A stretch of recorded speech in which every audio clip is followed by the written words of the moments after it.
दोस्तों, किसी ने ठीक ही कहा है कि चाल शतरंज में अच्छी लगती है, रिश्तों में नहीं। आज की कहानी में आप सीखेंगे कि जब धोखा मिले तो क्या करना चाहिए।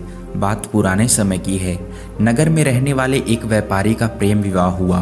उन दोनों की जोड़ी इतनी सुंदर थी कि उन्हें पूरे नगर का सबसे सुंदर और आदर्श प्रेमी जोड़ी कहा जाता था। उनके प्रेम के किस्से पूरे नगर में मशहूर थे। उन दोनों के बीच इतना प्रेम था कि पूरे नगर में उनके प्रेम की मिसाल दी जाती थी। लोग कहते थे कि प्रेम हो तो उनके जैसा। उस प्रेमी जोड़े के घर का एक नियम था जिसके बारे में सारे नगर को पता था, और वह यह था कि जब रात में पूरे नगर की मसालें बुझ जाती थी तब भी उनके घर के छत के ऊपर एक मशाल जलती रहती थी और वो पूरी रात जलती थी। उनके इस प्रेम के बारे में उस राज्य के राजा को भी मालूम था। उन्होंने भी उनके प्रेम के कई किस्से सुन रखे थे। एक रात राजा साहब अपनी रानी के साथ महल की छत पर खड़े होकर आकाश निहार रहे थे, चांद तारों को देख रहे थे। उसके बाद नीचे अपने नगर को देखा। चारों तरफ अंधेरा था, लेकिन एक मकान की छत पर मशाल जल रही थी। दोनों ने एक दूसरे को देखा। उसके बाद चर्चा शुरू हुई इस बात पर कि उस व्यापारी का जो प्रेम विवाह हुआ है, लोग उन्हें एक आदर्श पति पत्नी का जोड़ा मानते हैं। लोग कहते हैं कि उनके बीच में अथाह प्रेम है। आखिर यह कैसे हो पा रहा है? यह शादी इतनी सफलतापूर्वक कैसे चल रही है? राजा ने कहा कि सारा जो साथ है वो पति दे रहा है। पूरी निष्ठा, त्याग और समर्पण पति की तरफ से है। पति बहुत समझदार है, उसी की वजह से यह रिश्ता इतना खूबसूरत है। रानी ने कहा, ऐसा नहीं है। पत्नी बहुत समझदार है, वो बहुत सुशील और संस्कारी है। उसे समझ है रिश्तों को कैसे संभालना है। उसकी वजह से ये रिश्ता इतना खूबसूरती से आगे बढ़ रहा है। दोनों के बीच में बहस होने लगी। राजा ने कहा, वाद विवाद करने से कोई फायदा नहीं होगा। एक काम करते हैं, एक छोटी सी परीक्षा रखते हैं। रानी ने कहा, ठीक है, क्या करना है बताइए राजा। राजा ने कहा, हम उस व्यापारी और उसकी पत्नी दोनों की परीक्षा लेंगे और यह पता करेंगे कि उनके बीच कितना प्रेम है और ये प्रेम सच्चा है भी या नहीं। राजा और रानी ने मिलकर एक छोटी सी योजना बनाई। योजना के अनुसार रानी ने अपने सबसे मुख्य दासी को अगले दिन एक संदेश के साथ उस व्यापारी के पास भेजा। दासी ने उस व्यापारी के पास जाकर उससे कहा कि रानी साहिबा ने मुझे भेजा है और रानी साहिबा का यह संदेश है कि अगर आप। इतना कहकर दासी रुक गई और कहा, मुझे कहने में थोड़ा संकोच हो रहा है। व्यापारी ने कहा, कोई बात नहीं, आप कहिए, क्या कहा है रानी साहिबा ने? दासी ने कहा, रानी साहिबा कह रही है कि अगर आप अपनी पत्नी की हत्या कर देते हैं तो रानी साहिबा आपसे विवाह करने के लिए तैयार हो जाएगी। वो आपके चरित्र और आपकी सुंदरता पर मुग्ध हो गई है, वह आप पर मोहित हो गई है। व्यापारी ने कहा, आप मेरे तरफ से रानी साहिबा से क्षमा मांगिएगा। उनसे कहिएगा कि अगर 1000 रानियां भी आ जाए तब भी मैं अपनी पत्नी को नहीं त्याग सकता। मैं जिंदगी भर उसके साथ रहूँगा और उसकी रक्षा करूँगा। वो दासी ये संदेश लेकर वापस रानी के पास आ गई। अब परीक्षा लेने की बारी थी राजा की, और परीक्षा होनी थी उस व्यापारी की पत्नी की। राजा ने उसी दिन अपने एक करीबी नौकर को एक संदेश के साथ व्यापारी के घर भिजवाया। नौकर व्यापारी के घर पहुंचकर उसकी पत्नी से कहता है कि राजा साहब ने आपके लिए एक संदेश भिजवाया है। राजा साहब ने कहा है कि अगर आप अपने पति की हत्या कर दे तो राजा साहब आपसे विवाह कर लेंगे और आपको हमारे राज्य की महारानी घोषित कर देंगे। व्यापारी की पत्नी ने कुछ न सोचा और फिर कहा कि आज रात में 2 से 3 बजे के बीच में हमारे छत पर जो मशाल जलती रहती है वह बुझ जाएगी, और जब वह बुझ जाएगी तो समझ जाना कि मैंने अपने पति की हत्या कर दी है। राजा साहब से कहिएगा कि मैं उनका यह प्रस्ताव स्वीकार करती हूँ। नौकर यह संदेश लेकर तुरंत राजमहल पहुँचा और राजा से जाकर बताया कि व्यापारी की पत्नी ने तो आपका यह प्रस्ताव स्वीकार कर लिया है और आज रात 2 से 3 बजे के बीच में जैसे ही उसके छत की मशाल बुझेगी वो अपने पति की हत्या कर देगी, ऐसा उसने कहा है। राजा ने फटाफट सैनिकों की एक छोटी सी टुकड़ी तैयार की और कहा कि देखिए, हमें बचाव के लिए तैयार रहना है। आप सबको उस व्यापारी के घर के बाहर छुपना है और जैसे ही उसके छत की मशाल बुझेगी तुरंत उस व्यापारी के घर के अंदर जाना है और उसकी जान बचाना है। सब ने कहा, ठीक है। रात में राजा महल की छत पर चढ़ा। रानी भी साथ थी। दोनों ये देख रहे थे क्या सच में मशाल बुझेगी या नहीं। चौंकाने वाली बात यह थी कि रात में 2 से 3 बजे के बीच मशाल बुझ गई। उस रात भी व्यापारी जब रोज की तरह दुकान से घर वापस आया तो खाना खाने के बाद वो सोने चला गया। सब कुछ वैसा ही चल रहा था जैसा रोज होता था। लेकिन रात में 2 से 3 बजे के बीच व्यापारी के पत्नी ने अपना काम कर दिया। उसने अपने तकिए के नीचे एक तेज धार वाला खंजर छुपा रखा था और मशाल बुझाते ही उसने उस खंजर से अपने पति की गर्दन काट दी।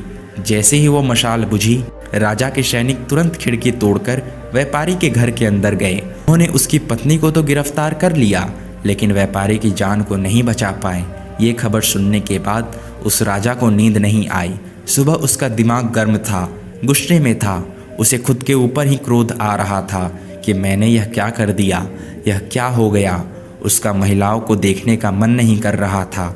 उसे स्त्री जाति से नफरत हो गई थी। उसे लग रहा था कि यह क्या धोखेबाजी हुई है, ऐसा नहीं होना चाहिए था। राजा का क्रोध और मन उसके काबू से बाहर आ गया था।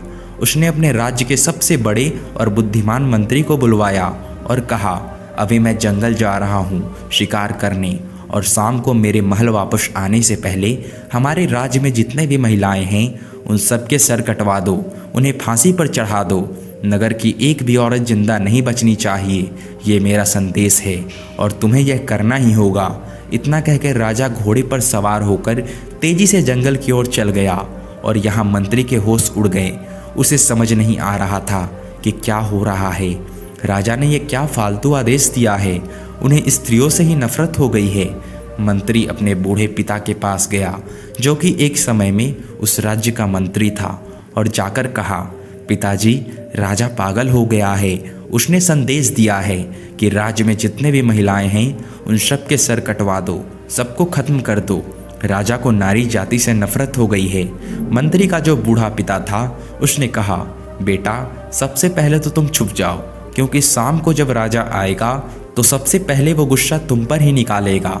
मैं राजा साहब से बात कर लूँगा, तुम परेशान मत होना। शाम को राजा शिकार से वापस आया और आकर देखा कि उसके नगर में महिलाएं वैसे ही घूम रही है, सब रोज की तरह अपना काम कर रही है। ये देखकर राजा का गुस्सा और बढ़ गया। उसने अपने महल के मंत्री को ढूंढा और नहीं मिला तो उसके घर पहुंच गया और जाकर पूछा तो पता चला कि मंत्री वहां भी नहीं था, वहां था उसका बूढ़ा पिता। मंत्री के बूढ़े पिता के पास राजा गया तो मंत्री ने कहा, राजा साहब की जय हो, कैसे आना हुआ। राजा तो क्रोध से भरा हुआ था। उसने कहा, तुम्हारा बेटा कहाँ गया? मैं सुबह शिकार पे जाने से पहले उसे एक आदेश दिया था, उसने माना नहीं। अब तो मैं सबसे पहले उसी का गला काटूंगा। अब मुझे उससे नफरत हो रही है। मंत्री के बूढ़े पिता ने राजा से कहा, मुझे पता है कि आप क्यों परेशान हैं। आपका एक फैसले की वजह से एक निर्दोष व्यक्ति की जान चली गई और आपके सामने आपको जो लगता था कि जो प्यार वाला रिश्ता है वो धोखेबाजी वाला रिश्ता निकला। वो जो धोखा मिला है आप उससे दुखी हैं, परेशान हैं। इस धोखे वाली घटना ने आपके अंदर इतना व्यथित और परेशान कर दिया है कि आपको नारी जाति से नफरत हो गई है। आप सभी नारियों को ख़त्म कर देना चाहते हैं। राजा साहब, आपका आदेश माना जाए उससे पहले मैं आपको कुछ बताना चाहता हूँ, क्योंकि मैं आपके पिताजी के समय जब उनका राजपाट था तब उनका प्रधानमंत्री था। मैं आपको उस समय की एक घटना बताता हूँ, बस आप इस घटना को धैर्य से सुन लीजिए, आपको सब स्पष्ट हो जाएगा। राजा ने कहा, जल्दी बताइए जो भी बात आपके पास है। तो उस मंत्री के बूढ़े पिता ने, जो एक समय में उस राज्य का मंत्री भी था, उसने एक छोटी सी कहानी सुनाई। उसने कहा, राजा साहब, एक बार मैं आपके पिताजी के साथ शिकार के लिए निकला था। हम रास्ता भटक गए थे। मैं जंगल की अंदर की तरफ चला गया। बाहर निकलने का कोई रास्ता नहीं मिल रहा था। तभी मैंने देखा कि एक योद्धा अपने घोड़े पर सवार होकर मेरे पास आया, एक रस्सी मुझ पर फेंकी और मुझे बांधकर अपने साथ ले गया। मैंने बहुत प्रयास किया अपने को छुड़ाने की, लेकिन वो बहुत ताकतवर था। मुझे पता नहीं था कि कहाँ लेकर जा रहा है। वो मुझे कब्रिस्तान में ले गया। जब वह मुझे कब्रिस्तान में ले गया तो मुझे लगा कि आज तो मेरी मृत्यु निश्चित है। वहाँ एक कब्र थी। उस कब्र के पैरों की तरफ उसने एक गड्ढा खोदना शुरू किया और मुझसे कहा कि चुपचाप इस काम में मेरा साथ दो। हम दोनों ने मिलकर वहाँ 2 कब्रें खोदी। मुझे ये तो समझ आ गया था कि उनमें से एक में मुझे दफनाया जाएगा, मेरी मौत तो निश्चित है। दूसरे में किसको दफनाया जाएगा ये मुझे पता नहीं था। वहीं पास में एक खंडर था। वो जो योद्धा था वो फटाफट दौड़कर उस घर की छत पर गया। मैं भाग ना जाऊं इसलिए उसने मुझे घोड़े से बांध रखा था। खंडर की छत पर पहुंचकर उसने एक सरकटी लाश वहां से नीचे फेंक दी। मैं डर गया क्योंकि वो जिसकी भी लाश थी ऐसा लग रहा था कि अभी अभी उसकी हत्या की गई हो। वो योद्धा उतरकर वापस नीचे आया और मुझसे कहा कि सुनो, इसको दफनाना है। वो जो एक कब्र वहाँ पहले से थी उनके पैरों की तरफ वाले गड्ढे पर उस सरकटी लाश को दफना दिया गया। राजा साहब, मेरे तो हाथ पैर कांप रहे थे क्योंकि मुझे लग रहा था कि ये जो दूसरी कब्र है उसमें मेरा सर काटकर मुझे दफनाया जाएगा। लेकिन उस योद्धा ने अपने मुंह पर जो कपड़ा बांधा हुआ था उसे हटाया। वो एक जवान महिला थी, एक अत्यंत खूबसूरत कन्या थी। उसने कहा कि घबराओ मत, मैं जानती हूँ तुम कौन हो। तुम इस राज्य के मंत्री हो और तुम्हें इसीलिए बंदी बनाया है ताकि मेरा संदेश सही जगह पर पहुँच जाए। तुम इस राज्य के राजा को जाकर मेरा संदेश पहुँचा देना कि उनके एक राजकुमार ने मेरी हंसती खेलती जिंदगी को बर्बाद कर दिया। वो राजकुमार मुझे पाना चाहता था, इसीलिए उसने मेरे पति की हत्या कर दी। ये मेरी पति की कब्र है जिसके नीचे एक और कब्र हमने खोद दी है। ये जो लाश है ये उसी राजकुमार की लाश है जिसे अभी हमने दफना दिया है। और उसके बाद वो बोलती चली गई कि अब मैं अपना गला काट रही हूँ, अपनी जान दे रही हूँ और अपने पति के पास वाली कब्र में हमेशा हमेशा के लिए जब तक नामो निशा रहे हमारा तब तक के लिए दफन होना चाहती हूँ। ये ज़िंदगी ख़त्म करना चाहती हूँ और अगली बार जहाँ भी हम जन्म लेंगे ज़िंदगी भर साथ रहें, इसी तमन्ना के साथ उनकी बगल वाली कब्र में दफन होना चाहती हूँ। मुझे दफन कर दीजिए। और ये बोलकर उसने अपना गला काट लिया। राजा साहब, मुझे उस दिन समझ आया कि सच्चा प्यार क्या होता है। उस औरत जिसने अपनी ज़िंदगी कुर्बान कर दी अपने मृत पति के लिए, उसने मुझे सिखाया कि सच्चा प्यार क्या होता है। आप इस बात से दुखी और परेशान हैं कि उस व्यापारी की पत्नी ने उसे धोखा दे दिया। आप इस महिला के बारे में सोचिए जिसने अपने पति के लिए अपनी भी जान कुर्बान कर दी। सिर्फ एक महिला के विश्वासघात और धोखेबाजी की वजह से आप कहाँ सारी महिलाओं को ख़त्म करने चले थे। अपने फैसले को बदलिए। राजा साहब, राजा को बात समझ आ गई। उसने अपना आदेश वापस ले लिया। कहानी बहुत छोटी है लेकिन हम सबको एक बहुत ही महत्वपूर्ण संदेश देकर गई है। हम सब लोग जिनको अपने ज़िंदगी में कभी न कभी धोखा मिला है, उस वक्त हम अंदर से टूट जाते हैं और ये मानना शुरू कर देते हैं कि यह दुनिया बड़ी ख़राब है, ये धोखेबाज और चालाक लोगों से भरी पड़ी है। किसी एक व्यक्ति की वजह से जिसने हमें धोखा दिया, हमें लगने लगता है कि ये लड़का खराब है। सारे ही लड़के खराब होते हैं, सारी लड़कियां खराब होती है, धोखेबाज होती है। हम हर इंसान को एक ही नज़र से देखना शुरू कर देते हैं किसी एक धोखेबाज व्यक्ति की वजह से जिसने आपको धोखा दिया है। बाकियों को भी उसी तराजू में तौलना बंद कीजिए। ज़िंदगी में हमेशा याद रखिए, अगर इस दुनिया में बुरे लोग हैं तो अच्छे लोग भी इसी दुनिया में हैं। और अगर आपको एक जगह से धोखा मिल गया, आपका एक रिश्ता टूट गया, तो इसका मतलब यह नहीं है कि आपको हमेशा ही धोखा मिलेगा।